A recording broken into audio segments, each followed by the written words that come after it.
This is it, everybody. After well over a month of covering beta content for the March Quality of Life updates, hotfix content and hotfixes for said hotfixes for the March Quality of Life updates, and then finally, the actual official release content for said updates. There is but one final thing to discuss: the rumbling, bumbling, stumbling Ancient Guardian, everybody. And I'm gonna go unscripted again, because Beardo's still not feeling well, and he wants to make things a little easy. So let's talk Phase 1. The guy still rumbles, he still tumbles, and he kinda stumbles a lot more than usual with this new stunning mechanic by running into things. The thing is, though, he needs a run-up. If he doesn't get a run-up, he either doesn't get stunned, or he stays stunned very, very slightly, like that. You can see, when he runs into something like a pillar, definitely stays stunned a long time. If he gets a run-up, he stays stunned longer.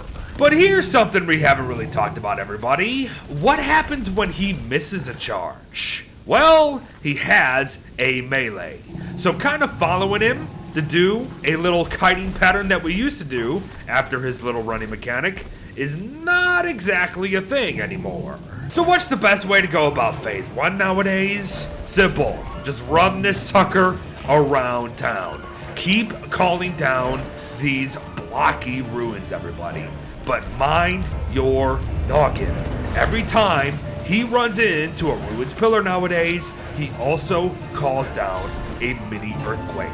Honestly, you might take the most damage from fallen rocks, but if you're afraid of that, use the blocky ruins to your advantage, because when he hits those, he just gets straight up stunned. That's it. But word of warning. Oh, you gotta watch that too. Yeah, if something's a little far away, he's not gonna be able to stun like that. But word of warning, do it please, do it. Word of warning, if he's running up, see, I'm blocked myself. I'm blocked myself from blocking ruins, so you kind of want to run around them. Watch this, watch this. So when he runs into him, you want to run around him, get in front of him, then start hitting. If you try to go straight at him, you're going to be blocked and you're going to miss out on some hits. Here, we'll get a better run up so you can see it. All right, so I'm blocked, right? I'm blocked. I'm still blocked, and now I'm getting hits. That is way too long. You want to run around him. Oh, but now the real fun begins, everybody. Phase 2 is here. Not quite halfway health, by the way. Once you get it below 5,800, oop, then the real fun begins. As I said, shadowy tentacle fun, I might add. He still runs, he still has a melee, he now has persistent, unfortunately, persistent shadow tentacles around the arena, and what I've noticed is, you do not want to mess with this guy come this phase. You want him stunned every single flippin' charge, because the more he starts running around, the more he starts spreading these around the arena, and then you might start losing track of where they actually are. So once he gets to Phase 2, stay on top of him every single flippin' time. I mean, look at this, everybody. All these shadow tentacles. That is so bad. Again, it's most of the extra stuff that makes this guy dangerous nowadays. Oh, but here it comes. What happens when you don't actually stay on top of getting him stunned? He jumps, everyone. He jumps. He has a leap attack cooldown. He has a ram cooldown, of course. I wonder, though, and I have been wondering, when he exactly decides to do a shadow tentacle drop. Because for right now, it kind of seems kind of random. Sometimes he doesn't want to jump. There's got to be a cooldown, right? There's gotta be a cooldown. The problem is, I can't exactly see it. But honestly, folks, Phase 2 is pretty much the exact same as Phase 1. He just has some extra nonsense to dance around with. But as long as you spread out where you're going with this guy, you will be fine. If he spawns shadow tentacles in the middle of the arena, get him on the outskirts of the arena. If the shadow tentacles are on the outskirts, get him back in the middle. If you've run out of blocking ruins, run him into a pillar again. If he's doing a jump, honestly, pretty easy to avoid. If he's leaping towards you one way, run perpendicular, you're gonna dodge him. So now he has tentacles in the middle and on the left side of the arena. I'm gonna pull him all the way down to the other side, just like that. And by the way, I'm not sure if I've mentioned, because again, my brain is rot these last couple weeks. These blocky ruins also deal damage if they land on our heads. So, don't let them land on your head. 40 damage is not nothing, everybody. But at the end of the day, this guy stuns himself so much nowadays. Oop, this is one of those really bad ones. Yeah, this is probably one where you probably decide not to do it. This is a perfect example, though. All those shadow tentacles over there, just get the heck out of dodge. Oh, he's dead. I was gonna go on a whole thing about other things, but nope, he's dead already. This is great, though. I can show you. Beware of persisting tentacles, everybody. They do not go away right away. They take a solid, I don't know, 10-15 seconds to go away. That's probably gonna mess some people up.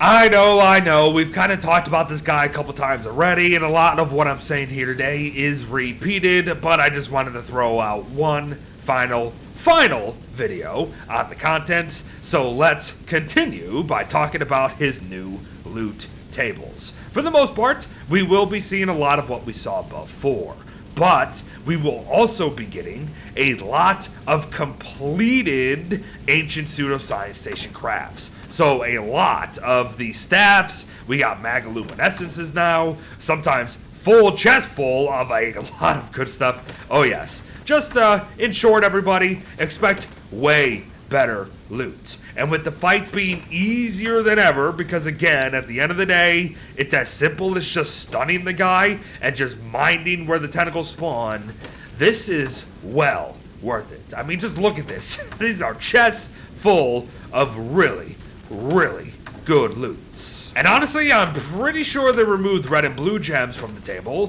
which means they also removed fire staffs, ice staffs, and maybe even the telelocator staffs. So that just means more guaranteed good stuff. Oh, this might actually be of note, everybody. As I spawned in more, just to kind of check my findings, it looks like he might have a guaranteed chance to spawn shadow tentacles when he dies. So be extra aware of that. But yeah, why did I spawn more, you ask, after I already spawned so many? I just wanted to confirm my findings, and yeah, I think they also even removed purple gems and nightmare fuel from these loot tables. Okay then. And again, I know we've talked about this before, but I just want to mention again, the guy can no longer be blocked by graves. So one of the very earliest cheese methods that any of us have ever used is now off the table. I guess we could actually still kite this guy as long as speed is absolutely on our side, but that's what you have to be aware of nowadays. He does have that short range melee that he sometimes does, sometimes doesn't. So it's kind of hard to differentiate when it's a good time to go get attacks in. Let's remember now, everybody, this guy is still one of the heaviest hitters in this game. So do this at your own risk. But you know what method has never been risky and still isn't? Good old rock lobsters, everybody. If you want to take down this guy with ease without lifting a single finger, pretty much, recruit some lobsters. They will still absolutely get the job done. Oh, and those talking about the Houndiest Shootiest getting a buff of some sorts, don't know what you're talking about. The thing deals the same amount of damage as always, has the same amount of health, and the thing everyone was mentioning, the more health over time when it's healing, is not a thing. It's still 12 health every second. So, yeah. But hey, still neat. Here I thought there was actually going to be a buff to this thing, which is why I was alluding to it throughout this video, but no. Looks like the YouTube comments lied to me. But folks, whatever the case may be, there you have it. Not only one final video on the new Ancient Guardian, but also our last video on this absolutely insane March quality of life updates. After everything we've talked about, covered and recovered, all I can say is this. If the next 2 quality of life updates that are confirmed to be coming this year are even half of what this one was, we are in for quite the treat, everyone. Thanks for watching. Well wishes to all. I apologize if these videos have been a little unprofessional lately, but I just haven't been feeling all that great, so I've been trying to get things done quickly so I can rest. But I hope to be seeing you in the next one, regardless. Bye-bye.